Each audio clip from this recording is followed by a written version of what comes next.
తమ విశ్వాసాన్ని కొనసాగిస్తారో వారు దేవుణ్ణి ఎరగని వారై ఉంటారు. కనుక దేవుడు మనకు జ్ఞాపకం చేస్తున్నాడు. దేవుడు చేసిన ప్రతి కార్యాన్ని గురించి గ్రంథం మనకు తెలియజేస్తుంది. తెలియజేస్తున్నటువంటి ఈ కార్యాలను మనము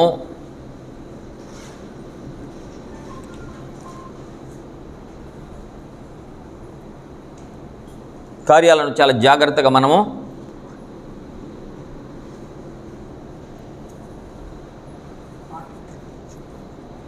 ఆలోచించవలసినటువంటి వారమై ఉన్నాం. జాగ్రత్తతో ఈ ఉద్దేశాలను మనం జ్ఞాపకం చేసుకుందాం.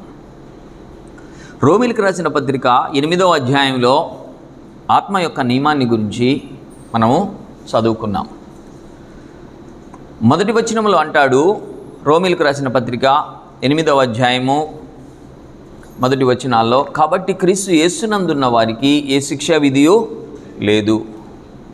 మొట్టమొదటిలోనే ఒక అభయహస్తాన్ని దేవుడు ఏర్పాటు చేశాడు. 8వ అధ్యాయంలో 8వ అధ్యాయము క్రైస్తవుల కొరకు దేవుడు ఏర్పాటు చేసినటువంటి దేవుని ప్రణాళిక ఇందులో ఇమర్చబడి ఉంది. మొట్టమొదట్లోనే ఒక నిర్భయమైనటువంటి ఉద్దేశాన్ని తేటగా తెలియజేశాడు. ఇక భయం లేదు, క్రైస్తవులకి ఇక భయం లేదు అనేటువంటి సంగతిని గురించి 8వ అధ్యాయం మొదటి వచనం మాట్లాడుతుంది. క్రీస్తు యేసునందున్న వారికి ఏ శిక్షా విధియు లేదు అనేటువంటి సంగతిని మనకు జ్ఞాపకం చేస్తుంది. క్రీస్తు యేసునందు ఉన్నవారికి ఎవరున్నారో క్రీస్తు యేసునందు వారికి మాత్రమే అని దాని యొక్క అర్థం. కాబట్టి ఇప్పుడు క్రీస్తు యేసునందు విధియు లేదు. 2వ వచనంలో అంటాడు, క్రీస్తు యేసునందు జీవమునిచ్చు ఆత్మ యొక్క నియమము. క్రీస్తు యేసునందు దేవుడు చేసినటువంటి జీవాన్నిచ్చేటువంటి ఆత్మ యొక్క నియమం అది. క్రీస్తు యేసునందు ఆత్మ యొక్క నియమం, ఆత్మ యొక్క నియమం.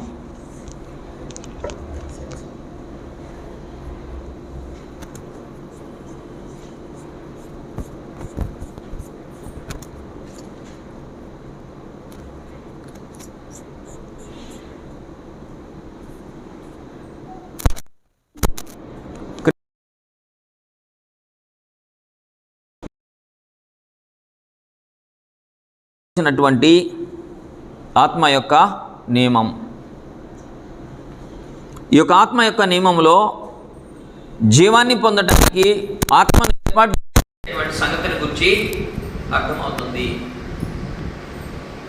క్రీస్తు యేసునందు దేవుడు ప్రతి మానవునికి జీవాన్ని దయచేయడానికి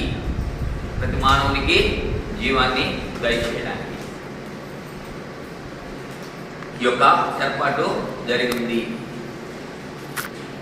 ఈ యొక్క ఏర్పాటులో దేవుడు చేసినటువంటి ఏర్పాటులో జీవం పొందటానికి లేక దేవునితో బ్రతికి ఉండడానికి మానవునికి ఏర్పాట్లు చేయబడ్డాయి. కనుక తగు జాగ్రత్తతో మనము జ్ఞాపకం చేసుకున్నట్లయితే దేవుని యొక్క నియమం, ఆత్మ యొక్క నియమం, ఈ యొక్క ఆత్మ యొక్క నియమంలో దేవుడు ఏర్పాటు చేసినటువంటి ఏర్పాటులో అద్భుతమైనటువంటి ప్రణాళికను, క్రీస్తునందు జీవమనిచ్చేటువంటి ఆత్మ నియమాన్ని దేవుడు స్థిరపరిచాడు.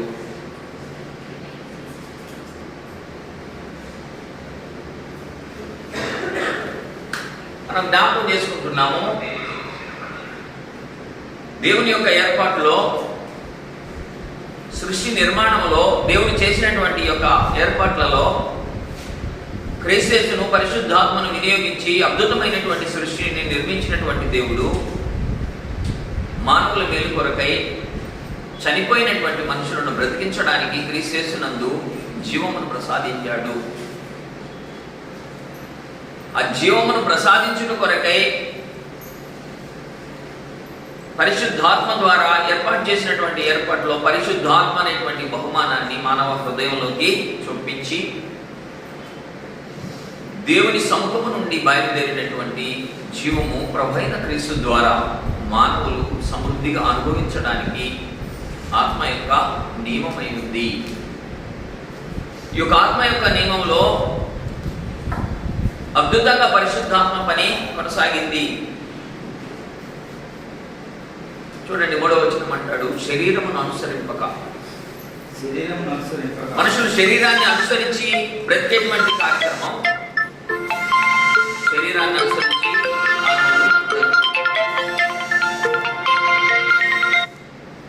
వస్తుందా? శరీరాన్ని అనుసరించి మానవ బ్రతుకు కొనసాగుతూ ఉంది. దాని నుంచి వేరుపరచడానికి, అంటే చంపడానికి కాదు, ప్రాణం తీయడానికి కాదు, మనిషి దేవునితో బ్రతుకుంటుట కొరకై దేవుడి నియమాన్ని ఏర్పాటు చేశాడు. శరీరాన్ని అనుసరించకూడదు. ఇంకా శరీరాన్ని అనుసరించక ఆత్మను అనుసరించి నడుచుకున్న మన యందు ఎవరైతే శరీరాన్ని అనుసరించకుండా ఆత్మను అనుసరించి నడుచుకుంటారో, ఆత్మను అనుగ్రహించింది ఎందుకు అంటే ఆత్మానుసారులుగా బ్రతకడానికి, ఆత్మను అనుసరించి బ్రతకడానికి. దేవుని ఆత్మను అనుసరించి బ్రతికితే ఆత్మానుసారులైనటువంటి మనుషులుగా శరీరాన్ని నెరవేర్చకుండా శరీరం యొక్క క్రియలను చంపి ఆత్మచేత బ్రతకడానికి దేవుని యొక్క ఏర్పాటు. శరీరమును అనుసరింపక ఆత్మను అనుసరించి నడుచుకున్న మన యందు ధర్మశాస్త్ర సంబంధమైన నీతి విధి నెరవేర్చబడవలనని పాప పరిహారము నిమిత్తము దేవుడు తన సొంత కుమారుని పాప శరీరాకారముతో పంపి ఆయన శరీరమందు పాపమునకు శిక్ష విధించెను. 2 సంగతులు 5వ వచనంలో మనకి కనపడబోతున్నాయి. అక్కడ 2 విషయాలను రాశాడు. శరీరానుసారులు, ఆత్మానుసారులు అనేటువంటి 2 సంగతులు కనబడుతున్నాయి. 5వ వచనం అంటాడు, శరీరానుసారులు శరీర విషయముల మీద మనస్సులు. క్రైస్తవ్యము దేవుడు ఏర్పాటు చేసినటువంటి, క్రీస్తునందు ఆయన ఏర్పాటు చేసినటువంటి జీవమునిచ్చు ఆత్మ యొక్క నియమము ఎలా ఉంది అంటే టోటల్ డిఫరెంట్. అది లోకానికి సంబంధించినటువంటిది కాదు, శరీరంతో జరిగేటువంటి కార్యం కాదు. శరీరంతోనే బ్రతుకుంటాము, అయితే ఆత్మచేత నడిపింపబడుతుంటాము. శరీర కార్యాలకు దూరస్థులమై ఉంటాము. ఎలాంటిది జీవితం అంటే సన్యాసి బ్రతుకు. అది కలర్ బట్టలు వేసుకొని ఉంటాము, లోకాన్ని కనబడుతుంటాము, లోపల సాధుతత్వంతో క్రీస్తును పోలినటువంటి బ్రతుకుని కలిగి ఉంటాము. క్రీస్తు ఎలాంటి బ్రతుకును కలిగి ఉన్నాడో అలాంటి బ్రతుకులో బ్రతకటం అని గ్రంథం మనకు తెచ్చి చెప్తుంది. శరీరంలో ఉన్నటువంటి వారు, ప్రాణంతో బ్రతుకుతున్నటువంటి వారు ఆత్మచేత జీవమును పొంది ఆత్మానుసారులుగా బ్రతకటం, అది టోటల్ డిఫరెంట్ లైఫ్. అది నూతనమైనటువంటి సృష్టి ఏర్పాటు. దేవుడు పాతదైనటువంటి లోకాన్ని నూతనత్వంలోకి నడిపించడానికి, దేవుడు నివసిస్తున్నటువంటి లోకం అది అద్భుతమైనటువంటి నూతనత్వం. ఎప్పుడు క్రొత్తధనాన్ని కలిగిన లోకం అది. పాతపడిపోయే పరిస్థితి లేదు. ఎప్పుడు నిత్య నూతనమైనటువంటి పట్టణం. ఆయన నివసిస్తున్నటువంటి పరలోకము నిత్య నూతనత్వాన్ని కలిగినటువంటి లోకం. అందులో ప్రవేశించడానికి నూతనత్వాన్ని భూమి మీద నుంచే సంతరించాలని దేవుడు కోరుకొని ఆత్మను అనుగ్రహించి బలపరిచాడు. ఇది క్రీస్తునందు జీవమునిచ్చు ఆత్మ యొక్క నియమము. ఈ నియమంలో బ్రతకాలని దేవుడు కోరుకున్నాడు. ఈ నియమంలో మనుషులు బ్రతకాలని కోరుకున్నాడు. ఇది ప్రణాళికలో భాగం. దేవుని యొక్క ప్రణాళికలో ప్రభువైన క్రీస్తు యొక్క కార్యాలు, పరిశుద్ధాత్మని యొక్క కార్యాలు అద్భుతంగా భూమి మీద మానవుల కొరకు మేలుకరంగా దేవుడు ఉద్దేశించినటువంటి వాడై ఉన్నాడు. ఇప్పుడు శరీరపరమైనటువంటి మనిషిని వేరుపరచడానికి, ప్రాణాన్ని సంతోషింపజేయాలనేటువంటి కార్యాలను కలిగినటువంటి వారిని లోబరించి క్రీస్తు దగ్గరకు, క్రీస్తు పాదాల దగ్గరకు లోబరించి ఆత్మనియమంలోకి ప్రవేశింపజేయడానికి, నిత్య జీవాన్ని పొంది మనుషులు బ్రతకడానికి. నిత్య జీవము లేకపోతే దేవునితో సమాధానం లేదు. దేవునితో బ్రతుకు లేదు, దేవునితో సహవాసం లేదు, దేవుని ఉగ్రత నిలిచింది. కాబట్టి ఆ ఉగ్రత నుంచి తప్పించబడడానికి దేవుడు ఆత్మను అనుగ్రహించి పరిశుద్ధాత్మ అనేటువంటి బహుమానం అందించి, వాగ్దానం అందించి మనల్ని బ్రతికించే కార్యక్రమం. ఎవరైతే పరిశుద్ధాత్మను పొందిన వారై ఉంటారో వారిలో జీవం ప్రవహించడానికి అవకాశం ఉంది, బ్రతకడానికి అవకాశం ఉంది. దాని అర్థం ఏంటంటే బ్రతకడానికి అవకాశం ఉంది. బ్రతకడం అంటే ప్రాణం ఉండి బ్రతకటం కాదు నేను చెప్పేది, జీవం ఉండి బ్రతకటం. ఆత్మ లేకపోతే జీవం ప్రవహించడానికి అవకాశమే లేదు. అందుకు క్రీస్తు ఆత్మ లేని వాడు నా వాడు కాదు అనేసి. ఎవరైతే క్రీస్తు ఆత్మ లేని వారై ఉంటారో వారిలో జీవము లేదు, వారిలో దేవుడు అనుగ్రహించినటువంటి జీవము లేదు. రేపు నిత్య జీవానికి వెళ్ళడానికి దారి కానరాదు. కాబట్టి పరిశుద్ధాత్మ అనేటువంటి బహుమానం ఎన్ని కార్యాలను చేసిందో మనం ఊహించలేము. దాన్ని తృణీకరిస్తున్నాడు ఈనాడు మనుషులు. పరిశుద్ధాత్మ ఎందుకంత శక్తివంతమైనటువంటి కార్యాలను నిర్వహించింది అనేటువంటి విషయాన్ని మనం చూసినప్పుడు దేవుని ఏర్పాటు అలాగున ఉంది. దేవుడు చేసినటువంటి ఏర్పాటులో పరిశుద్ధాత్మ చర్యలు ఊహకందనటువంటి కార్యాలు, మానవ సాధ్యమైనటువంటి పనులు కాదు. ప్రతి కాలానికి గ్రంథం అనుకూలంగా మానవులకు ఏర్పాటు చేయడంలో పరిశుద్ధాత్మ యొక్క పాత్ర అద్భుతమైనటువంటిది. ఏ కాలానికైనా సరిపడగలిగినటువంటి గ్రంథాన్ని కూర్చింది పరిశుద్ధాత్మ. దేవుని మూలముగా పరిశుద్ధాత్మ ద్వారా మానవులు పలికినటువంటి మాటలు గ్రంథస్థమై నిలబడ్డాయి. 40 మంది రచయితలు 1600 సంవత్సరాలు ఈ గ్రంథాన్ని రచించారు. ఇది దేవుని మూలముగా ఆత్మచేత మనుషులు పలికిన మాటలు. కనుక ఈ మాటలు 1600 సంవత్సరాలంటే ఒక కాలంలో కొనసాగిన మనుషులు కాదు 40 మంది. ఒకరికొకరికి సంబంధాలు లేవు, ఒక ప్రాంతానికి చెందిన వారు కాదు. అనేక ప్రాంతాల్లో ఉన్నటువంటి వారిని మహాశక్తి చేత పరిశుద్ధాత్మ ఐక్యపరిచి ఒకే భావాన్ని గురించి గ్రంథం స్థిరపడింది. ఇది అద్భుతమైనటువంటి గ్రంథం. ఎక్కడో ప్రాంతంలో ఒక మనుషుడు దేవుని గురించి మాట్లాడుతున్నాడు. మరొక కాలమందు కొన్ని వందల సంవత్సరాల తర్వాత ఇంకొక మనుషుడు అదే సంగతిని గురించి ఏకభావంతో మాట్లాడుతున్నాడు. ఎలా సాధ్యం ఇది అంటే పరిశుద్ధాత్మ. ఒక రాత్రి ఒక వ్యక్తి హృదయంలో కలిగినటువంటి భావన రాయటానికి ప్రయత్నం జరుగుతుంటే పరిశుద్ధాత్మ తన వశము చేసుకొని తాను ఏమి రాయాలో దాన్ని తెలియజేయడం. ఇలాంటి కార్యక్రమాలు పరిశుద్ధాత్మ చేసి కూర్పును చేసింది. అద్భుతమైనటువంటి కూర్పుతో గ్రంథస్థం చేసి మన ఎదుట వచ్చింది. ఇది సామాన్యమైనటువంటి గ్రంథం కాదు. మానవ మాతృలకు అర్థం చేసుకోవడానికి ఇది అసాధ్యమైనటువంటి గ్రంథం. దేవుడు దాన్ని సులువు చేసి ఏం చేశాడు అంటే పరిశుద్ధాత్మ అనేటువంటి బహుమానం ద్వారా దాన్ని గ్రహించడానికి అవకాశాన్ని కల్పించాడు. తన మనస్సేంటో తెలుసుకోవడానికి మనుషులకు దేవుని యొక్క ఏర్పాటై ఉంది. కాబట్టి పరిశుద్ధాత్మ లేకపోతే దేవుని ఎరగటం అసాధ్యం. ఒకవేళ ఎవరైనా మీరు పరిశుద్ధాత్మని బహుమానం పొందకపోతే మీరు దేవుని ఎరగనటువంటి వారై ఉంటారు. అంతే. తెలియదు దేవుడి. దేవుడు ఎలాంటి వాడో, ఎంత శక్తివంతుడో, ఎలాంటి కార్యాలు నీ కొరకు ఏర్పాటు చేశాడో నువ్వు గ్రహించాలి అంటే నీలో జీవం ఉండాలి, నువ్వు బ్రతికి ఉండాలి. ముందు నువ్వు చనిపోయింటే దేవుని సంగతి నీకు తెలియదు. కాబట్టి ఎవరైతే ఆత్మను పొందారో వాళ్ళు బ్రతికించబడినటువంటి వారు, జీవం పొందడానికి అవకాశం ఉన్నటువంటి వారు. వీళ్ళు కనుక పరిశుద్ధ ఆత్మ ఉంటే వీళ్ళు జీవం ప్రవహించడానికి అవకాశం. ఆత్మ ఉంది అంటే కాదు, ఆత్మను లోపల దినదినం అభివృద్ధి చేసేటువంటి వారే వాక్యము ద్వారా, పాటల ద్వారా, ప్రార్థన ద్వారా జీవితాన్ని వెలిగించడానికి ప్రయత్నం. ఎప్పుడైతే పాపము తొంగి చూస్తుందో హృదయంలోకి జీవము చనిపోతుంది, జీవం కోల్పోతాడు మనిషి. ఇదే జరిగింది ఆదాము జీవితంలో.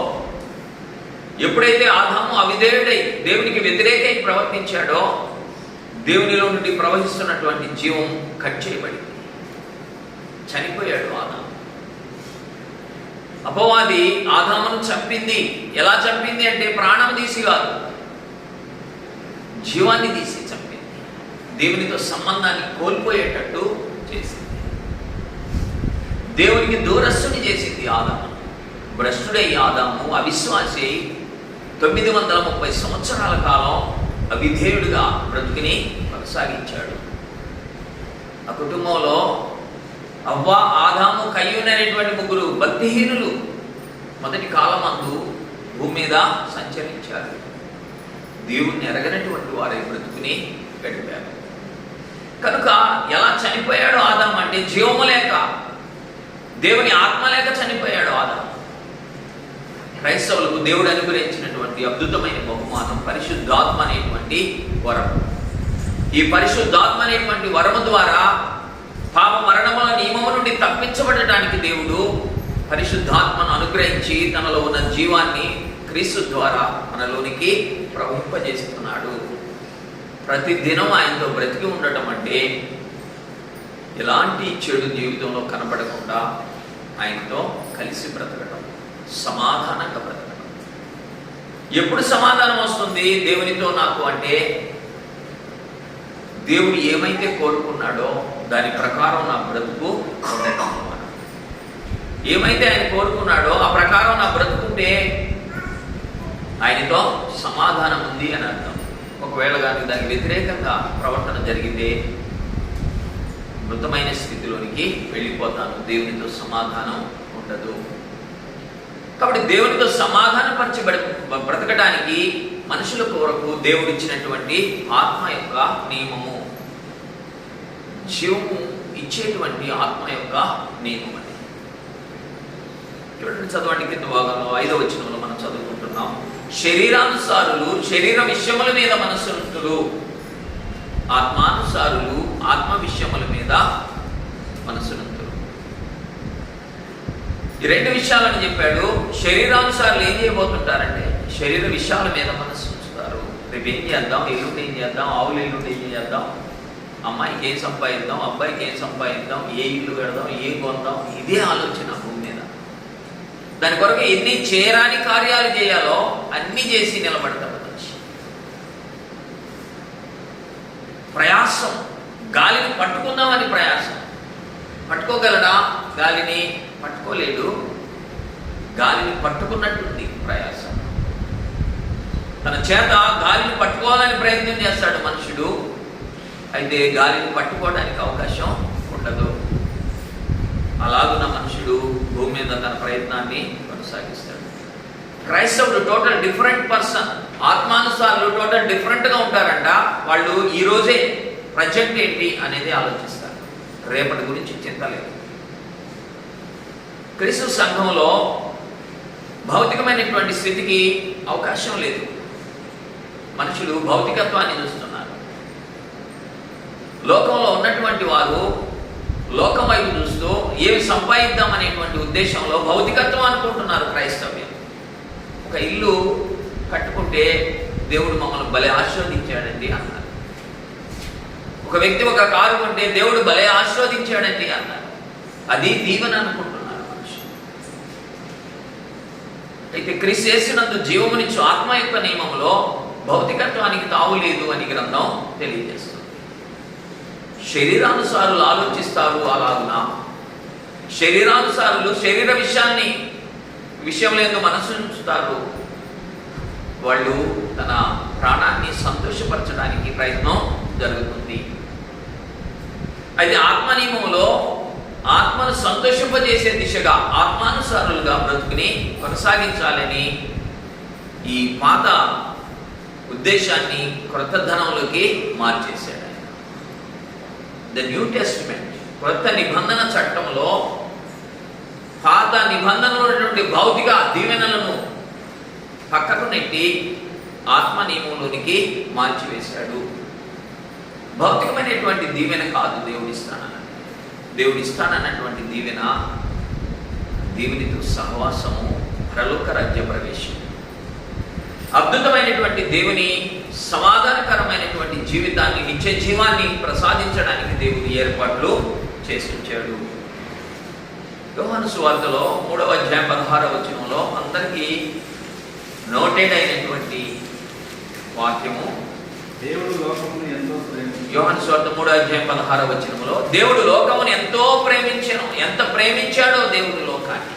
దేవుడు లోకమును ఎంతో ప్రేమించెను కాగా తన అద్వితీయ కుమారునిగా పుట్టిన వాని యందు విశ్వాసముంచు ప్రతి వాడును నశింపక నిత్య జీవమును పొందినట్లు ఆయనను అనుగ్రహించెను. నిత్య జీవాన్ని ప్రసాదించడానికి ప్రభువైన క్రీస్తు లోకానికి పంపబడ్డాడు. ప్రభువైన క్రీస్తు లోకానికి పంపబడిన కారణం ఏమంటే నిత్య జీవాన్ని ప్రసాదించడానికి. నిత్య జీవం అంటే నిత్యము బ్రతికుండేటువంటి బ్రతుకు. అది నూతనత్వమైనటువంటి జీవిత విధానం, క్రొత్తదనం. ఈ నిత్య జీవాన్ని అనుభవించడానికి మనుషులు భూమి మీద సంఘం ఏర్పడింది. ఆ సంఘంలో వారు అలాంటి అనుభవాన్ని పొందుతారు. దేవునితో బ్రతుకున్నామా లేదని ప్రతి ఒక్కరికి తెలిసిపోద్ది సంగతి. దేవునితో బ్రతుకున్నామా లేదా, జీవం ఉందా లేదా నాలో అనేటువంటి సంగతి ఎవరికి వాళ్ళకు తెలిసిపోతుంది. దినమంతా అబద్ధాలాడేటువంటి మనిషి జీవము లేనివాడు. దినమంతా మోసకరమైనటువంటి ఆలోచన కలిగినటువంటి వాడు దేవునికి విరోధి. నీ జీవిత క్రియలు, నువ్వు బ్రతుకున్నావా చచ్చిపోయి ఉన్నావా అనేది నీకు తెలియజేయబడతావు. ఆత్మ ఉంది నీలో, దుఃఖపడుతుంటే, పరిశుద్ధాత్మ దుఃఖపడుతుంటే నీలో, నీ హృదయంలో నువ్వు చనిపోవడానికి సిద్ధంగా ఉన్నావని అర్థం. నువ్వు చేయరాని కార్యాలు చేస్తున్నప్పుడు లోపల ఉన్నటువంటి ఆత్మ దుఃఖపడి నిలబడుతుంటే నువ్వు ఐసీలో ఉన్నట్టు లెక్క. ఐసీలో ఉన్నావు అంటే ఆక్సిజన్ పెట్టి మళ్ళీ బ్రతికించడానికి ఏం చేయాలంటే వాక్యాన్ని తీసుకోవాలి, దేవుని ఉద్దేశాలను మళ్ళీ తీసుకోవాలి, సహోదరుల సహవాసంలోనికి ప్రవేశించాలి, సంఘంతో ఏకీభవించాలి, సమాధానకరమైనటువంటి యోచనలోకి ప్రవేశించాలి. ఇదే మెడిసిన్. ఈ ప్రాణం కొట్టుమిట్టాడుతుంటే, లోపల ఉన్నటువంటి పరిశుద్ధాత్మ ఊపిరంతగా కొట్టుకలాడుతుంటే ఆక్సిజన్ పెట్టినట్టుగా సహోదరులతో సహవాసంలోనికి, పరిశుద్ధుల సహవాసాన్ని కోరుకొని, మేము రాలేమండి చాలా దూరం, ఎందుకు పరిగెత్తుతున్నామంటే సహవాసం, పరిశుద్ధులతో సహవాసం కలిగి ఉండటం. నీ దోషభరితమైనటువంటి చర్యలను విడిచిపెట్టుకోవడానికి, నీ హృదయం ఆలోచిస్తున్నటువంటి మోసకరమైన ఆలోచనల నుంచి దూరపడటానికి, నీ లోపల ఉన్నటువంటి పరిశుద్ధాత్మను సంతోషపరచడానికి సహవాసం కొనసాగాలి. దేవుని పిల్లలతో సహవాసం. మొదటి శతాబ్దంలో సంఘము కూడుకున్నప్పుడు వారి యొక్క సహవాసం అలాంటిది. చూడండి, అపోస్తలుల కార్యగ్రంథం 2వ అధ్యాయము 42వ వచనంలో, అపోస్తలుల కార్యగ్రంథం 2వ అధ్యాయం 42వ వచనంలో, వీరు అపోస్తలుల బోధ యందును సహవాసమందును, సహవాసం దేవుని పిల్లలతో సహవాసం, వాక్యాన్ని బోధించుతున్నటువంటి వ్యక్తులతో సహవాసం జరగాలి, లోకంతో కాదు. లోక సహవాసం మానవుడిని దేవునికి దూరస్తుని చేస్తుంది. 10 రోజులు ఒక వ్యక్తి రోజు మాట్లాడాడు అనుకో, ఏం జరుగుతుంది? అతనిలాగా ఆలోచించడం మొదలు పెడతాడు. ఇది పావురం కాకిలాగా ఆలోచిస్తుంది. ఇంకా పావురమే కడగబడిందే, అయితే కాకి ఎలాగ ప్రవర్తించిందో అలా ఉంది. నోవహు ఓడలో ఈ ఉద్దేశాన్ని తెలియపరిచాడు. 40 రాత్రింబవళ్ళు ప్రచండమైన వర్షం కురిసింది. 150 దినాలు భూమి మీద నీరు ప్రబలింది. 150 దినాలు భూమి మీద నీరు ఉంది. నోవహు కట్టినటువంటి ఓడ ఆరాదు పర్వతం మీద నిలబడింది. అంత ఎత్తుగా నీళ్లు ప్రవహించింది భూమి మీద. అటువంటి వర్షం మరొకసారి కురవల. పర్వతం నిలబడినటువంటి ఓడ నీళ్లు తగ్గిపోయినా లేదో, పరిస్థితులు ఎలా ఉన్నాయో తెలుసుకోవడానికి నోవహు ఏం చేశాడంటే ఒక కాకిని బయటికి వదిలేడు. కాకిని బయటకు వదిలితే కాకి ఏం చేసిందంటే ఇంక తిరిగి రాలా, వచ్చిందా మళ్ళీ రా, ఓడను మర్చిపోయింది కాకి. ఓడను మర్చిపోయి అక్కడ ఏమేమి బాగున్నాయో, ఏమేమి కనపడ్డాయో మరి కాకి ఇక తిరిగి మళ్ళీ ఓడ రుచిని మర్చిపోయింది. 150 దినాలు ఓడలో సమృద్ధికరమైన ఆహారాన్ని తిన్నటువంటి కాకి ఓడలో మర్చిపోయింది. ఎందుకు అలా జరిగిందంటే లోకం అలాంటిది. విశ్వాసి దేవునితో సహవాసాన్ని కలిగి ఉన్నాను అనుకున్నటువంటి వ్యక్తి లోపలికి వచ్చినటువంటి వాడై లోకంతో స్నేహం చేస్తుంటే అంతా ఒకటేలే అనుకుంటే లోకంలో కలిసిపోతాడు అన్నాడు. మోసపరచబడడానికి అనేక విధాలుగా ప్రయత్నాలు జరుగుతాయి. కాబట్టి జాగ్రత్త పడాలి. ఇప్పుడు నోవా ఏం చేశాడంటే కాకి రాలేదు కాబట్టి ఇప్పుడు ఏం చేయాలంటే పావురాన్ని విడిచిపెట్టాడు.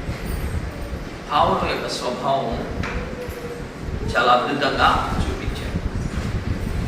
బయటికి వెళ్ళిపోయినటువంటి పావురం ఒలివ కొమ్మను తెచ్చుకొని తిరిగి ఓడలోకి ప్రవేశించింది. ఓడలోకి వచ్చేసింది. ఎక్కడుందా మాట చూద్దాం, ఒకసారి చదువుదాం. చూడండి, ఆదికాండంలో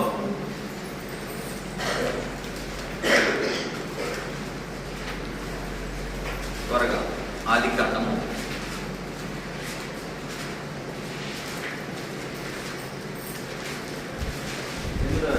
8వ అధ్యాయం 8వ అధ్యాయం 7వ వచనమా? చదవండి. ఆదికాండము 8వ అధ్యాయము 7వ వచనంలో ఒక కాకిని వెలుపలకి విడిచెను, అది బయటికి వెళ్ళి భూమి మీద నీళ్లు ఇంకిపో వరకు అటు ఇటు తిరుగుచుండెను, మరియు నీళ్లు నేల మీద నుండి తగ్గినవో లేదో చూచుటకు అతడు తన ఎద్దు నుండి నల్ల పావురమును పావురం ఒకటి వెలుపలికి పోవిడిచెను. నీళ్లు భూమి అంతటి మీద ఉన్నందున తన అరకాలు నిలుపుటకైనా దానికి స్థలము దొరకలేదు కనుక ఓడలను అతని ఎదురు తిరిగి వచ్చాను. అప్పుడు అతడు చెయ్యి చాపి దానిని పట్టుకొని ఓడలోనికి తీసుకున్నాను. కాబట్టి పావురం తిరిగి మళ్ళీ ఓడలోనికి ప్రవేశించింది. కాకి తిరిగి రాలేనటువంటి పరిస్థితిలోనికి వెళ్ళిపోయింది. విశ్వాసి లోకానికి దూరస్తుడు, ఆత్మ సంబంధి, దేవుని కలిగినటువంటి వాడు లోకంలో ఏకీభవించడు ఎన్నటికీ. ఇది గుర్తు. లోక స్నేహం విశ్వాసుల యొక్క విశ్వాసాన్ని చెరిపి అవిశ్వాసిగా మార్చడానికి అవకాశం ఉంది. కనుక దానికి దూరస్తులై బ్రతకటం అనేది అద్భుతమైనటువంటి సంగతి. నీలో ఆత్మ ఉంది, దాన్ని దుఃఖపరచకూడదు అన్న సంగతి నీకు తెలియాలి. కొరింథీయులకు రాసినటువంటి మొదటి పత్రిక 3వ అధ్యాయం 16వ వచనంలో అపొస్తలుడైనటువంటి పౌలు మాట్లాడుతున్నాడు. కొరింథీ సంఘానికి పత్రిక రాస్తూ మీరు దేవుని ఆలయమై ఉన్నారని, దేవుని ఆత్మ మీలో నివసించుచున్నాడని మీరు ఎరుగరా? మీకు తెలుసునా? చాలా మంది ఆత్మ నివసిస్తుందన్న సంగతి తెలియక అబద్ధాలు ఆడుతుంటారు. లోపల ఆత్మ ఉందన్న సంగతి తెలియదు వాళ్ళకి. దేవుని ఆత్మను లోపలుంచుకొని చేయరాని కార్యాలు చేస్తుంటారు మనుషులు. ఇది పాపం అంటే. పాపం అంటే అర్థం ఏంటంటే లోపల ఆత్మ ఉందన్నటువంటి సంగతిని మర్చిపోవడం ద్వారా మనుషులు పాపానికి దగ్గరగా వెళ్ళిపోతున్నారు. కాబట్టి జాగ్రత్తగా దీన్ని గమనించాల్సినటువంటి అవసరత ఉంది. చూడండి, చదువుదాం. 3వ అధ్యాయం 16వ వచనంలో మీరు దేవుని ఆలయమై ఉన్నారని, దేవుని ఆత్మ మీలో నివసించుతున్నాడని మీరు ఎరుగరా? కింద వచనంలో ఎవడైనా దేవుని ఆలయమును పాడు చేసినాడు. దేవుడు అంటే హృదయాన్ని పాడు చేసుకున్నాడంటే దేవుడు వాడిని పాడు చేయడు. దేవుడు పాడు చేసేస్తాడు. హృదయం పాడైపోయిందంటే దేవుడు అప్పగించేస్తాడు మనిషిని భ్రష్టత్వానికి. ఇక పతనం జరిగిపోతుంది. కాబట్టి హృదయంలో ఉన్నటువంటి పరిశుద్ధాత్మ యందు అద్భుతంగా జీవితాన్ని కొనసాగించాల్సినటువంటి అవసరం ఉంది. ఆత్మకు మనస్సు ఉంది. ఈ ఆత్మకు ఏముందంటే మనస్సు ఉంది. ఆత్మకు మనస్సు ఉంది. ఆత్మ యొక్క మనస్సును దేవుడు గ్రహించేటువంటి వాడై ఉన్నాడు. హృదయ ఆలోచనలను పరిశోధించగలిగిన దేవుడు, దేవుని ఆత్మకు ఉన్నటువంటి ఆ బలము చేత ఆత్మ ఆ యొక్క విషయాలను పరిశోధన జరుగుతూ ఉంది. కనుక శరీరానుసారమైనటువంటి మనసుకు ఆత్మానుసారమైనటువంటి మనసుకు పొంతన కుదరదు. చూడండి 5వ వచనాన్ని మరొకసారి మనం జ్ఞాపకం చేసుకుందాం. 8వ అధ్యాయం 5వ వచనంలో శరీరానుసారులు శరీర విషయముల మీద మనసు ఉంచుతారు, ఆత్మానుసారులు ఆత్మ విషయముల మీద మనసు ఉంచుతారు. దీని యొక్క ఫలితాన్ని కూడా ఈ వచనంలో చెప్పేశాడు. దాని ఫలితం ఏంటంటే ఆత్మానుసారులు ఆత్మ విషయంలో మనసు ఉంచుతారు, శరీరానుసారమైన మనస్సు మరణం. శరీరానుసారమైన మనస్సు మరణం, ఆత్మానుసారమైన మనస్సు జీవమును సమాధానమునైనది. 2 విషయాలను గురించి తెలియజేశారు. శరీరానుసారులు శరీర విషయములైన మనసు నుంచి చేయరాని పాపాలకు లోనై దేవుని జీవముల నుంచి తొలగిపోతున్నారు. మృతులు, చనిపోయినటువంటి వారు, ఇది మరణం. అయితే ఆత్మానుసారులు ఏం చేయబోతున్నారంటే ఆత్మ విషయముల మీద మనసు ఉంచుతారు.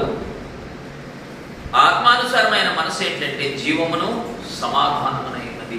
ఎవ్రీ డే, ప్రతి దినం దేవునిలో ఉన్న జీవం మనం మానవుల్లో ప్రవహిస్తుంది. పాపము లేనటువంటి జీవితం, పాపరహితమైనటువంటి జీవిత అనుభవం అది. ఏదోను తోటలో ఆదాము పొందినటువంటి అనుభవం, దేవునితో ఉన్నటువంటి సహవాసం, ప్రారంభ దినాల్లో ఆదాము అనుభవించినటువంటి పాపరహితమైనటువంటి జీవిత అనుభవం ఈనాడు సంఘంలో మనుషులు అనుభవించడానికి దేవుడు ఈ నియమాన్ని ఏర్పాట్లను చేసి ఉంచాడు. శరీరానుసారమైన మనస్సు మరణం అంటే అది భౌతిక మరణాన్ని గురించి చెప్పింది కాదు. జీవాన్ని కోల్పోయి మరణించడం, దేవునితో సహవాసం లేకపోవడం, దేవునితో సమాధానకరమైనటువంటి స్థితి కలిగి లేకపోవడం. బ్రతుకుంటాం, ప్రాణం ఉంది, దేవునితో సహవాసం లేదు, మృతులు, చనిపోయినటువంటి వారు, మరణం వాళ్ళను ఆవరించింది. ఎవరైతే పాపపు ఉద్దేశాలలో బ్రతుకుతున్నారో వారు మరణానికి దగ్గరగా వెళ్ళిపోతున్నారు. తిరిగి పునరుద్ధరణ చేయటం కొరకై ప్రభువైన క్రీస్తు మరణం జరిగింది అని జ్ఞాపకం చేస్తున్నాడు. చూడండి, చదువుదాం మాట. 8వ వచనంలో అంటాడు, కాగా శరీర స్వభావం గల వారు దేవుని సంతోషపరచ నేరరు. ఎందుకనంటే దేవునితో వారికి సంబంధం ఉండదు, దేవునిలోని జీవం ప్రవహించదు. అది క్రీస్తు ద్వారా మానవునిలోకి ప్రవహించడానికి అవకాశము ఉండదు. ఎప్పుడైతే పాపము హృదయంలోకి ప్రవేశిస్తుందో జీవం మెల్లిగా తన దారి తాను చూసుకుంది. దేవునికి మానవునికి ఉన్నటువంటి సంబంధం కట్ అయిపోయింది, గోడలాగా నిలబడింది. ఏమి నిలబడ్డాయి అంటే పాపం నిలబడింది గోడలాగా.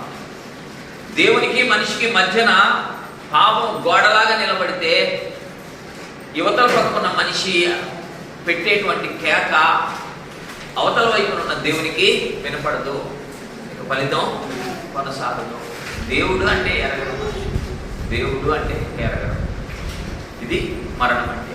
మరణం అంటే అర్థం ఏంటంటే పాపకు గోడ కడితే మానవుడు, దేవుడు యువతల వైపు ఉంటాడు, అవతల వైపు నిలబడినటువంటి మనిషి పెట్టేటువంటి ఆక్రందన కేక దేవుడు వినడు.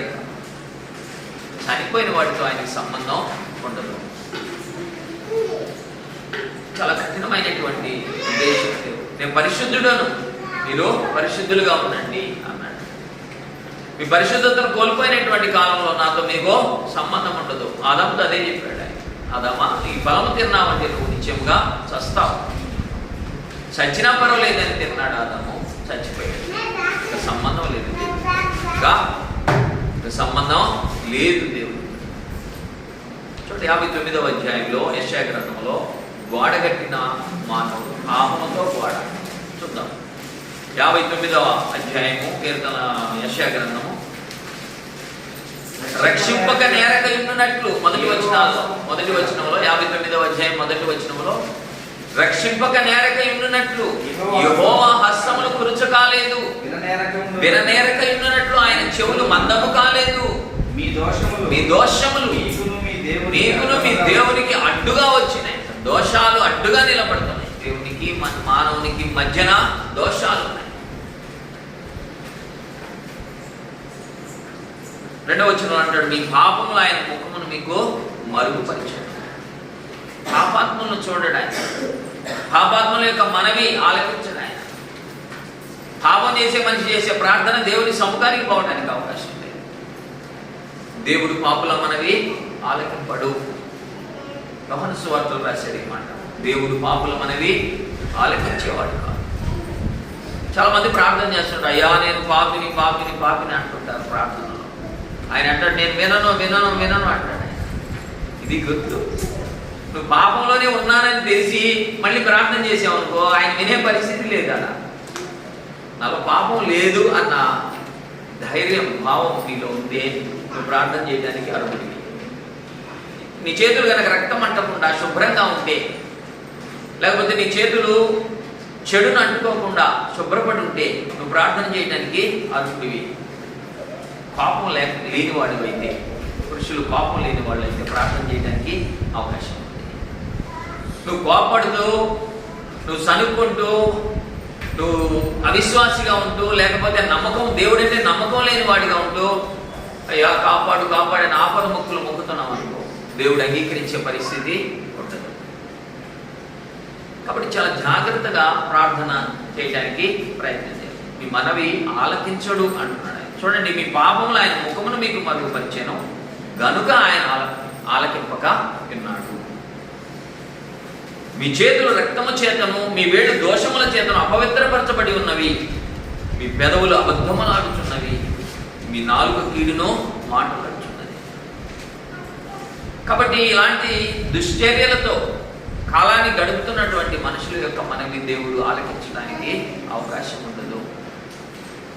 కాబట్టి దేవునికి మానవునికి పెద్ద అగాధం మధ్యలో ఏర్పడింది. మనుషుడు పెట్టేటువంటి కేక, ఆక్రందన దేవుడు ఆలకించే పరిస్థితి ఉండదు, సమీపించడానికి ఛాన్స్ ఉండదు. ఎప్పుడైతే దేవుని నియమంలోనికి మనుషులు ప్రవేశిస్తారో వారు చేసే ప్రార్థన దేవునికి సమీపంగా ఆయన వినడానికి అవకాశం. నీతిమంతుల ప్రార్థనల వైపు ఆయన చెవులు ఉన్నాయి. నీతిమంతుడై మనుషులు చేసేటువంటి ప్రార్థన దేవుడు ఆలకిస్తాడు. మనం బ్రతుకున్నామా లేదా? బ్రతుకుంటే కొంతమంది, చాలా మంది బ్రతుకుంటారు. అయితే వాళ్ళు ఎలా బ్రతుకున్నారో చూడాలి. ఐసీలో ఉన్న వాళ్ళని చూస్తాం, వరుసగా మంచాలు, ఒక 10 మంచాలు ఇటు పక్కన 10 మంచాలు ఇటు పక్కన వేసి ఉంటారు. ముక్కుల్లో ఈ పెట్టుంటారు, ఆక్సిజన్ పెట్టుంటారు, ప్రాణం ఉంటుంది. కానీ వాళ్ళు ప్రాణం ఉన్నట్టుగా ఉండరు, శవాల్లాగా పడి ఉంటారు.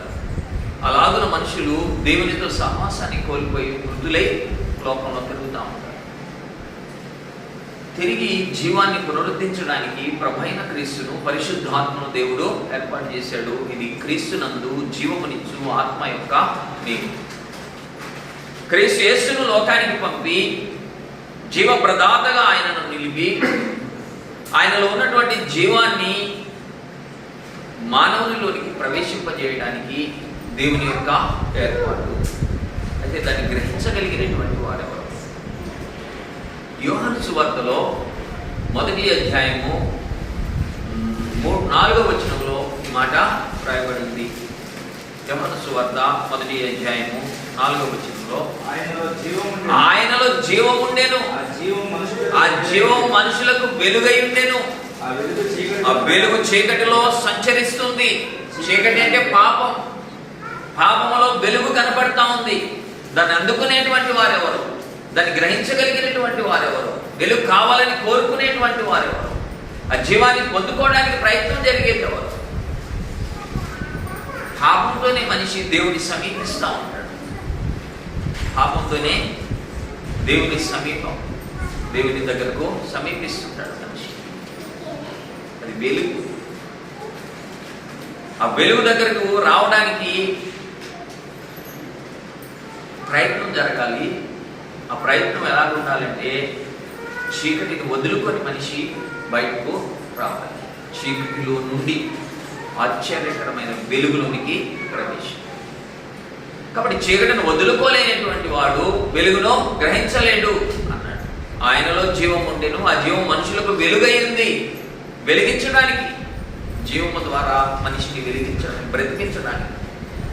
ఎవరైతే జీవం ఉందో దేవుని సహవాసులు వాళ్ళు. ఎవరైతే మోసకరమైన జీవితం ఉందో వాళ్ళు దేవునికి దూరస్తులు. వాళ్ళు శరీరానుసారులు, మరణానికి సంబంధించిన వాళ్ళు, మరణ అధికారంలో బ్రతుకుతున్నటువంటి వారు, మరణ ప్రభుత్వం కింద మరణాధికారంలో ఉన్నటువంటి వారై, బంధకాల్లో చిక్కబడినటువంటి వారై బ్రతుకుని కొనసాగించేటువంటి వారు. కాబట్టి విడుదల కలిగించడానికి దేవుని ఏర్పాట్లు, పరిశుద్ధాత్మ చర్యలు అద్భుతమైనటువంటివిగా కొనసాగినాయి. ఎంత గొప్ప ప్రణాళిక ఏర్పాటు చేశాడో దేవుడు క్రీస్తునందు. ఎవరైతే తమ పాపాలను ఒప్పుకుంటారో, క్రీస్తు యేసు దేవుని కుమారుడని విశ్వసిస్తారు, నా కొరకు ప్రభు అయిన క్రీస్తును లోకానికి పంపాడని తెలుసుకుంటారు, ఆయన ప్రభు అని వారు గ్రహిస్తారు, వారి కొరకు వాగ్దానం నిలిచి ఉంది. అంగీకరించినటువంటి మనుషులు బాప్తిసం అనేటువంటి మహత్కార్యము ద్వారా పరిశుద్ధాత్మ అనేటువంటి బహుమానాన్ని అందుకుంటారు. ఈ వాగ్దానాన్ని ఎవరైతే అందుకుంటారో వారి లోపలికి జీవం ప్రవేశించడానికి అవకాశం, లేకపోతే ఒట్టివాళ్ళు మనుషులు. దేవుణ్ణి ఎరగనటువంటి మనిషి మృతుడై నిలబడి ఉంటే, చీకటిలో బ్రతుకుతుంటే, దేవుడు తన వెలుగును ప్రకాశింపజేసి ఆ వెలుగులోనికి తీసుకోవడానికి ఏర్పాట్లను కొనసాగించి పరిశుద్ధాత్మ అనేటువంటి బహుమానం దాని కొరకై నిలబడింది. దీన్ని ఎవరైతే గ్రహించి పరిశుద్ధాత్మను అందుకుంటారో, లోపలికి హృదయంలోకి ఆహ్వానిస్తారో, హృదయపూర్వకమైనటువంటి కృతజ్ఞత కలిగిన వారై నిలబడతారో, వారిలోనికి దేవుని జీవం క్రీస్తు ద్వారా ప్రవహిస్తుంది. లోపల ఉన్నటువంటి ఆత్మకు దేవుని మనసేంటో తెలుసు. మానవ శరీరానికి సంబంధించినటువంటి మనసుతో ఆలోచించేటువంటి మనిషి శరీర కార్యాలను నెరవేర్చడానికి ప్రయత్నం. అయితే ఆత్మ ద్వారా ఆత్మకున్నటువంటి మనస్సు ద్వారా బ్రతికేటువంటి మనిషి జీవాన్ని పొంది దేవునితో సహవాసి నిలబడతారు. కాబట్టి ఆత్మలో ఆత్మ సంబంధిగా మార్చడానికి దేవుడు ఇలాంటి కార్యాలను ఏర్పాటు చేసి పెట్టాడు. చూడండి, చదువుదాం మాట. రోమీయులకు రాసిన పత్రికలో 8వ అధ్యాయంలో మనం చదువుకుంటున్నటువంటి భాగంలోకి వద్దాం.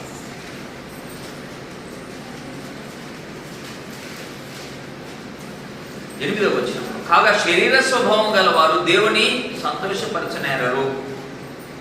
దేవుని ఆత్మ మీలో నివసించి ఉన్నట్లా మీలో కనుక ఉంటే, ఎంతమందిలో ఉందో మరి ఆత్మ. చాలా మందిలో ఆత్మ ఉంది. చాలా మందికి బాప్తిసంలో పరిశుద్ధాత్మ పొందుతామన్న సంగతే తెలియని వాళ్ళు ఉన్నారు.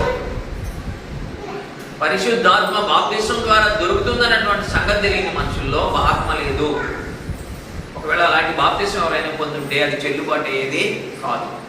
గ్రంథం చెప్తుంది, నా మాటలు కాదు, గ్రంథం చెప్తుంది. ఎవరైతే క్రీస్తు ఆత్మ లేని వారై ఉంటారో, లేకపోతే దేవుని ఆత్మ లేని వారై ఉంటారో, లేకపోతే పరిశుద్ధాత్మ లేని వారై ఉంటారో, వాళ్ళు దేవుని సంబంధులు కాదు. ఎందుకు కాదు అంటే, ఆత్మ లోపలికి ప్రవేశిస్తే ఆత్మకు ఒక మనసు ఉంది. ఆ మనసు ఏం చేస్తుందంటే దేవుని ఉద్దేశాలను పరిశోధిస్తుంది, దేవుని సంగతులు మానవునికి తెలియజేస్తుంది, గ్రహించడానికి అవకాశాన్ని కల్పిస్తుంది, దేవుని మనసును ఎరిగి బ్రతకడానికి అవకాశం ఉంది. పాపం చేయకూడదు అనేది దేవుని మనసు. మనిషి యొక్క మనసు ఏంటంటే పాపాన్ని కోరుకునే మనసు. అది శరీరానుసారమైన మనసు. కాబట్టి ఆ మనస్సుతో దేవునికి చోటు లేకుండా చేసుకున్నటువంటి మనిషిని దేవుడు భ్రష్టత్వంలోనికి నెట్టివేయబోతున్నాడు. కాబట్టి అలాంటి మనసుతో మనుషులు బ్రతుకుతూ ఉంటే దేవుణ్ణి ఎరగరు. బాప్తిస్మ అనేటువంటి మహత్కార్యము ద్వారా పరిశుద్ధాత్మ అనేటువంటి బహుమానమును పొందినటువంటి వారు ఆ ఆత్మకున్నటువంటి మనస్సుతో దేవుని సంగతిలో గ్రహించి వేస్తారు. కాబట్టి నియమం తెలిసిపోతున్నారు, పాపానికి దూరంగా జరగడానికి అవకాశం కల్పించబడుతుంది. కాబట్టి క్రీస్తు యొక్క ఆత్మను పొందినటువంటి లేక పరిశుద్ధాత్మను పొందినటువంటి వారు దేవుని సంబంధులు అని గ్రంథం అండి. చూద్దాం చూడండి. బాప్తిసం ద్వారా దేవుని ఆత్మ దొరుకుతుంది అనేటువంటి సంగతిని మరొకసారి జ్ఞాపకం చేస్తున్నా. పోయిన వారంలో ప్రతి వారం ఈ విషయాన్ని జ్ఞాపకం చేస్తున్నాను. బాప్తిసంలో మనిషికి దొరికేటువంటి భాగ్యం ఏంటి అంటే అద్భుతమైనటువంటి బహుమానం దొరుకుతుంది. పరిశుద్ధాత్మ అనేటువంటి బహుమానం. చూడండి, అపోస్తలుల కార్యం 2వ అధ్యాయం 38వ వచనంలో మొదటి శతాబ్దంలో పేతురు ఈ విషయాన్ని గురించి తెలియజేశాడు. అపోస్తలుల కార్యం 2వ అధ్యాయం 38వ వచనంలో పేతురు మీరు మారు మనసు పొంది పాప క్షమాపణ నిమిత్తమై ప్రతి వాడును యేసుక్రీస్తు నామమున బాప్తిసం పొందుడి. అప్పుడు ఏం దొరుకుతుంది అంటే పరిశుద్ధాత్మ అనేటువంటి వరం. పరిశుద్ధాత్మ అనేటువంటి వరం మీకు అనుగ్రహించబడును. ఇది మీకును మీ పిల్లలకును దూరస్తులందరికీ చెందునని చెప్పాను. మీకు అంటే ఇశ్రాయేలు జనాంగానికి, మీ పిల్లలు అంటే ఇశ్రాయేలు జనాంగం యొక్క పిల్లలకు, దూరస్తులు అంటే దేవుణ్ణి ఎరగనటువంటి అన్ని జనులు, ఎక్కడో దూరంగా విసిరివేయబడినటువంటి అన్య దేశంలో బ్రతుకుతున్నటువంటి మనకు కూడా ఈనాడు పరిశుద్ధాత్మ అనేటువంటి వాగ్దానం మనం పొందడానికి అవకాశం కల్పించబడింది. అందుకొరకై కొలసీలకు రాసిన పత్రికలు అంటాడు, అన్ని జనులు దేవుడిని ఎరిగి బ్రతకటం అనేటువంటి గొప్ప కార్యాన్ని గురించి కొలసీలకు రాసిన పత్రికలో 1వ అధ్యాయము 12వ వచనం చివరి భాగంలో ఒక మాట రాశాడు. కొలసీలకు రాసిన పత్రిక 1వ అధ్యాయము 12వ వచనం చివరి భాగంలో తేజోవాసులైన పరిశుద్ధుల స్వాస్యములో పాలివారమగుటకు మనల్ని పాత్రులుగా చేసిన దేవునికి కృతజ్ఞతాస్తుతులు చెల్లింపవలెనని దేవుని బతిమలాడుకొనుచున్నాను. కొలస్సీ సంఘానికి పత్రిక రాస్తూ అన్ని జనులైనటువంటి మనుషులు దేవుని ఎరగటానికి, దూరస్తులైనటువంటి వారు సైతం దేవుని పరిశుద్ధాత్మ అనే బహుమానం అందుకొని బ్రతకటానికి, తేజోవాసులైన పరిశుద్ధుల స్వాస్థ్యంలో పాలు పొందటానికి ఆత్మ ద్వారా దేవుడు నియమించినటువంటి కొన్ని నియమాన్ని బట్టి ప్రవేశం దొరుకుతుంది. దేవుని ఆత్మ నియమం ఇలాగా ఏర్పాటు చేశాడు. క్రొత్త నిబంధన చట్టంలో అపోస్తుల బోధలో ఈ నియమం ఇలాగున ఏర్పాటు చేయబడింది. క్రీస్తునందు జీవమునిచ్చు ఆత్మ యొక్క నియమం. క్రీస్తునందు జీవమునిచ్చు ఆత్మ యొక్క నియమం. క్రీస్తు ద్వారా జీవము పరిశుద్ధాత్మ నీలో ఉంటే ప్రవహించడానికి అవకాశం ఉంది. కాబట్టి పరిశుద్ధాత్మను బాప్తిసం ద్వారా పొందుతామనే సంగతిని కూడా మనం జ్ఞాపకం చేసుకున్నాం. చూడండి, 8వ అధ్యాయానికి వద్దాం తిరిగి మళ్ళీ మనం రోమీయులకు రాసిన పత్రిక 8వ అధ్యాయము 9వ వచనం అంటాడు, దేవుని ఆత్మ మీలో నివసించుచున్న ఎడల మీరు ఆత్మ స్వభావం గలవారే కానీ శరీర స్వభావం గలవారు కారు. ఆత్మకు ఒక స్వభావం ఉంది, శరీరానికి ఒక స్వభావం ఉంది. శరీర స్వభావం వేరు, ఆత్మ స్వభావం వేరు. శరీరం ఏమంటుందంటే సుఖాన్ని కోరుతుంది. శరీరం లగ్జరీగా బ్రతకాలంటుంది, దాని కొరకు ఏమైనా చేయొచ్చు అంటుంది. లోక సంబంధమైనటువంటి ఆలోచనలోకి శరీరం నడిపిస్తుంది. అయితే ఆత్మ సంబంధమైనటువంటి మనసు ఎలాంటిదంటే అది దేవుని వైపుకు నడుస్తుంది, దేవుని సంగతులను పరిశోధిస్తుంది, దేవుడిని నీకు దగ్గర చేయడానికి ప్రయత్నం చేస్తుంది. ప్రార్థనకు పోదామంటుంది, గ్రంథం చదువుదామంటుంది, దేవుని జ్ఞానం నేర్చుకుందామంటుంది, అనేక దేవుని సంగతుల గురించి ఆలోచన కలిగి ఉంది. దేవుని పని కొరకు నేను ఏం చేయాలి అని నిర్ణయం జరుగుతుంది. నాకున్నటువంటి ధనాన్ని, నాకున్నటువంటి సమయాన్ని, నాకున్నటువంటి జ్ఞానాన్ని దేవుని పని కొరకు వినియోగిద్దాం అంటుంది ఆత్మ సంబంధమైన మనస్సు. చాలామంది ఆరాధనకు రాలేనటువంటి వారు, చాలామంది దేవుని యొక్క కార్యాల్లో పాల్పొందలేనటువంటి వారు శరీరానుసారులు. ఆ మనసుతో ఆలోచిస్తుంటారు, ఈరోజు పని పోద్దేమోనే, నాకు ఈరోజు పనికి పోతే 4 రూపాయలు సంపాదించుకోవచ్చు అనే ఆలోచన కలిగిన వాళ్ళు ఎవరంటే శరీరానుసారులు. వాళ్ళు రేపేం తిందాం, ఎల్లుండి ఏం తిందాం, ఆవులు ఎల్లుండి ఏం చేద్దాం, వచ్చే సంవత్సరానికి ప్రణాళిక రచించి ఉంటారు మనుషులు. రేపేం జరుగుద్దో తెలీదు, వచ్చే సంవత్సరం సంగతిని గురించి ఆలోచించుంటారు మనిషి. అందుకే యాకోబు పత్రికలు అన్నాడు, రేపేమి సంభవించినో మీకు తెలియదు. రేపుటి సంగతి తెలియదు మనిషికి, కానీ వచ్చే సంవత్సరం ఏం చేద్దాం ప్రణాళిక రచిస్తాడు మనిషి. చదువుదాం మాట 3వ అధ్యాయం 14వ వచనంలో, యాకోబు పత్రిక 3వ అధ్యాయము 14వ వచనంలో, రేపేమి సంభవించెనో మీకు తెలియదు, మీ జీవం ఏపాటిది, అంతలో కనపడి అంతలో మాయమైపోయి ఆవిరి వంటి వారే. 3 కాదండి, 4:14. 3:14 కాదు, 4:14 యాకోబు పత్రిక. రేపేమి సంభవించెనో మీకు తెలియదు, మీ జీవము ఏపాటిది, మీరు కొంతసేపు కనబడి అంతలో మాయమైపోయి ఆవిరి వంటి వారే. కొద్దిసేపు కనపడి కొద్దిసేపు మాయమైపోయి ఆవిరి వంటి. రేపేం జరుగుతుందో తెలియదంట. కాబట్టి ప్రజెంట్ ఈరోజు ఏంటి అనే విషయాన్ని మాత్రమే ఆత్మ సంబంధి ఆలోచన. ఈరోజు బ్రతుకున్నాం, ఈరోజు ఏం చేయాలి, ఇప్పుడు ఏం చేయాలి ప్రజెంట్, ఇది ఆలోచన. రేపు ఏం చేద్దాం, ఎల్లుండి ఏం చేద్దాం ఆలోచన లేదు. క్రైస్తవులు దేవుని సంబంధులు, ఆత్మ సంబంధులు, వారు లోక సంబంధులు కాదు. ఆలోచించడానికి లోకస్తులాగా ఆలోచనలు ఉండవు. లోకంతో పెనవేసుకునేటువంటి బ్రతుకు ఉండదు. డిఫరెంట్గా వేరైపోయి ఉంటారు. బంధుత్వం లేదు, లేకపోతే దేనికి తలవంచరు. దేవుడు మాత్రమే వారి జీవితానికి ప్రథమమై ఉంటారు. నన్ను ప్రేమించాలి అన్న దేవుని ఆజ్ఞకు కట్టుబడి ఉంటారు ఆత్మ సంబంధులు. పూర్ణ ఆత్మతో, పూర్ణ బలముతో, పూర్ణ శక్తితో అద్వితీయుడైనటువంటి నీ ప్రభువును ప్రేమించవలెననేటువంటి ఆజ్ఞకు కట్టుబడి ఉంటారు ఆత్మ సంబంధం. కనుక లోకానికి వేరు చేయబడినటువంటి వారై వెలుగు సంబంధులై బ్రతుకుని కొనసాగిస్తాం. చీకటితో కలుసుకోవడం. చీకటికి వెలుగుతో ఏమి సంబంధం? విశ్వాసికి అవిశ్వాసితో కాలెక్కడిది?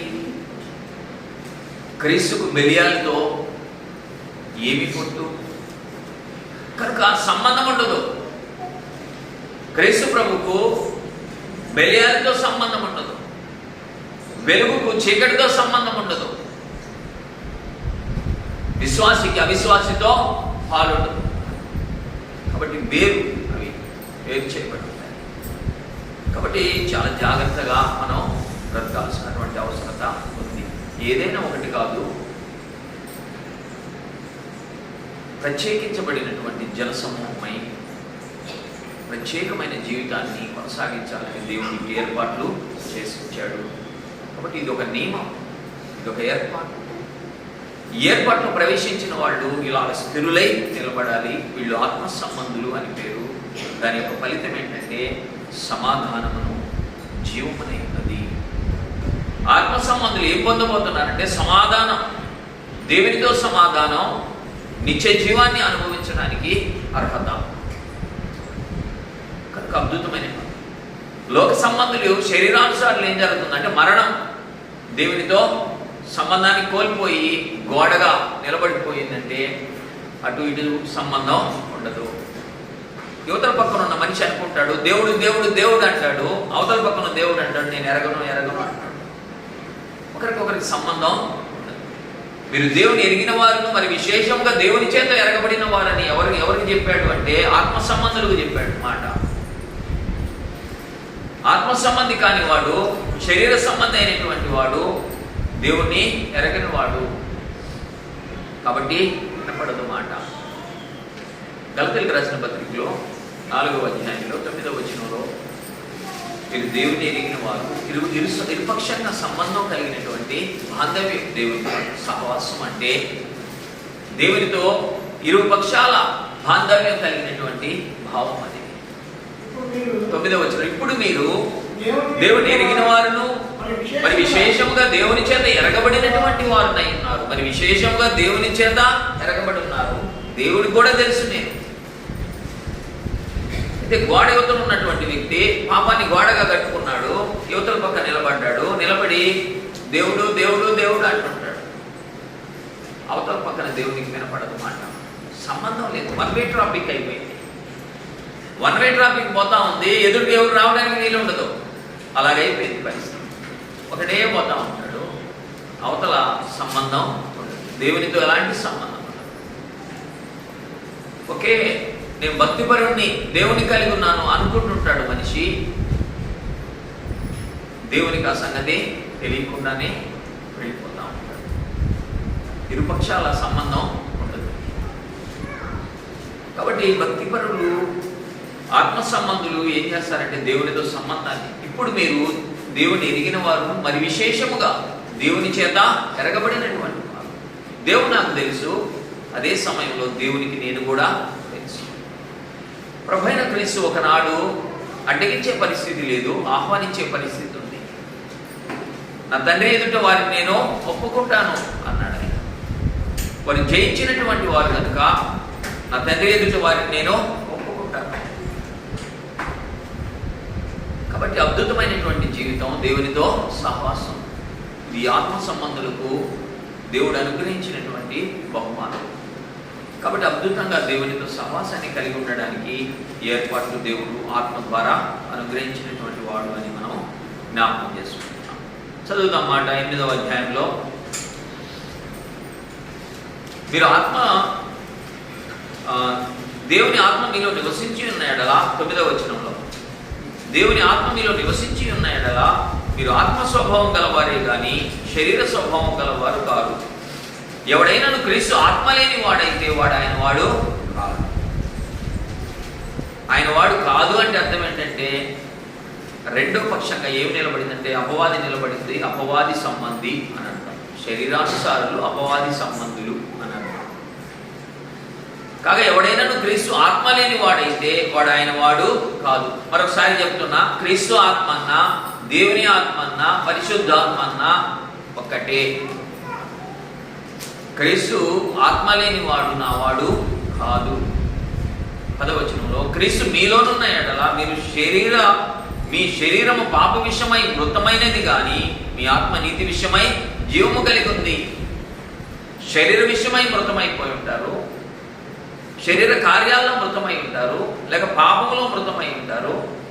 అయితే క్రీస్తు యేసునందు జీవములో బ్రతుకుంటారు. మీరు దేవునితో సహవాసం ఉంది మీకు అని అర్థం. చదవండి మాట. 11వ వచనములు అంటాడు, ఆత్మ విషయం 10వ వచనములో, క్రీస్తు మీలో నున్న ఎడల మీరు మీ శరీరము పాప విషయమై మృతమైనది కానీ మీ ఆత్మ నీతి విషయమై జీవము కలిగి ఉన్నది. 11వ వచనం అంటాడు, మృతులలో నుండి యేసుని లేపిన వాని ఆత్మ. ఎవరట? ఇక్కడ జాగ్రత్తగా గమనించండి. 11వ వచనం, మృతులలో నుండి యేసును లేపిన వాని ఆత్మ. ఎవరిది? దేవుని ఆత్మ అని అర్థం. మృతులలో నుండి యేసును లేపిన వాని ఆత్మ. దేవుడు యేసును లేపాడు, ఆయన ఆత్మ ఇది అంటాడు. నీలో ఉన్నది ఏంటి అంటే దేవుని ఆత్మ నీలో నివసిస్తుంది. అది దుఃఖపడకుండా జాగ్రత్త పడాలి. నువ్వు ఎప్పుడైతే లోపల ఆత్మ నుంచుకొని అబద్ధం ఆడుతావో లోపల ఆత్మ ఏడుస్తుందంట. ఎటువంటి హృదయంలోకి వచ్చారు బాబు అని. ఎప్పుడైతే చేరాని ఆలోచనలు, అసూయ, ద్వేషం, క్రోధం కలిగిన హృదయాల్లో ఆత్మ విలవిల్లాడిపోతాం. దేవుడు అద్భుతంగా ప్రతి మనుషునికి బహుమానాన్ని ఇచ్చాడు. పరిశుద్ధాత్మ అనేటువంటి వరాన్ని అందరూ పొందిన వారమే. ఎవరైతే బాప్తిసం పొంది పరిశుద్ధాత్మను అందుకున్నారో క్రీస్తు సంఘంలో వారు పరిశుద్ధులై నిలబడ్డారు. అయితే లోపల ఆత్మ సంగతి ఏంటో, వాళ్ళు చేసిన కార్యాలను బట్టి ఆత్మ యొక్క స్థితిగతులు ఎలాగున్నాయో లోపల దాని గురించి ఆలోచన చేస్తే అద్భుతమైనటువంటి నరక బాధను అనుభవించింది పరిశుద్ధాత్మ. దేవుని ఆత్మ వేదనభరితమైనటువంటి శ్రమను హృదయంలో అనుభవిస్తుంది. కాబట్టి దాన్ని పరిశుద్ధాత్మను దుఃఖపరిచినటువంటి వారు దేవుని యొక్క న్యాయ విధి నుంచి తప్పించుకోవడానికి అవకాశం ఉండదు. కృపకు కారణమైనటువంటి ఆత్మను తృణీకరించిన వాడు ఎలాగూ తప్పించుకుంటారు.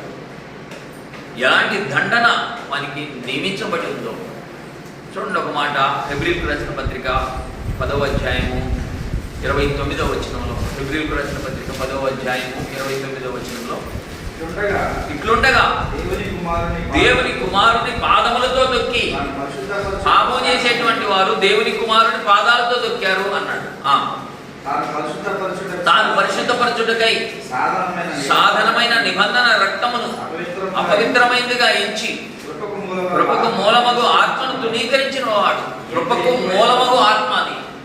కృపకు మూలమైన ఆత్మ, దేవుని దయను నీకు దగ్గర చేసేటువంటి పరిశుద్ధాత్మ. దేవుని దయ, కృప అంటే అర్థం ఏంటంటే దేవుని దయయు మానవుల ఎడల ఆయనకున్న ప్రేమ, దాన్ని దూరం చేస్తుంది.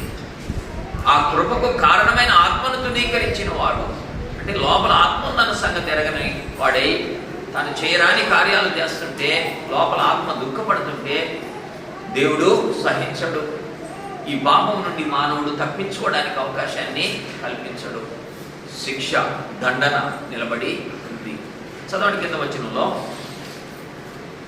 కృపకు మూలమగు ఆత్మను తిరస్కరించిన వాడు ఎంత ఎక్కువైన దండనకు పాత్రుడు ఎంచబడినని మీకు తోచుచున్నది. ఎలాంటి దండన కలుగుతుందో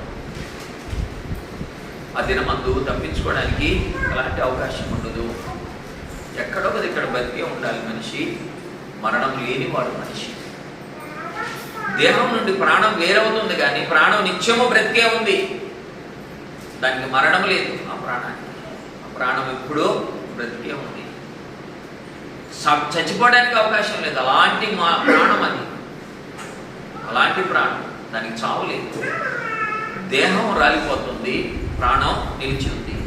అది దేవుని సముఖానికి మేలుకరమైనటువంటి స్థితి కలిగి ఉంటే దేవుని సముఖానికి, లేకుంటే పాతాళానికి దిగుతుంది. తద్వారా నరకానికి, మేలు చేసినటువంటి వారు పరలోక రాజ్యానికి ప్రవేశం దొరుకుతుంది తీర్పు అనంతరం అని గ్రంథం మనకు తెలియజేస్తా ఉంది. కాబట్టి పోయినటువంటి వారు, లోకాన్ని దాటినటువంటి వారు, భూమి సరిహద్దు దాటిపోయినటువంటి వారు ఎక్కడో దగ్గర ఉంటారు. వాళ్ళు మనం త్వరలో కలుసుకోబోతాం. వారిని మనం కూడా కలుసుకోవడానికి అవకాశం ఉంది.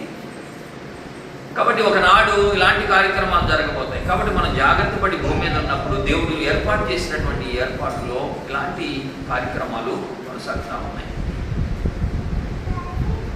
ఈ యొక్క ఆత్మ విషయంలో అనేక సంగతులు 8వ అధ్యాయం మనకు బోధిస్తూ ఉంది. ఇంకా చాలా సంగతులు ఉన్నాయి. తిరిగి మనం వచ్చే వారంలో మరిన్ని సంగతులను ఆత్మను గురించి విన్నాము. ఇంతవరకు ఈ మాటలు విన్నందుకై మీ అందరికీ ప్రభువైన క్రీస్తు నామములో వందనాలు చెల్లిస్తూ ఈ వాక్య పరిచర్యను నేను ముగిస్తున్నాను. అందరికీ వందనాలు.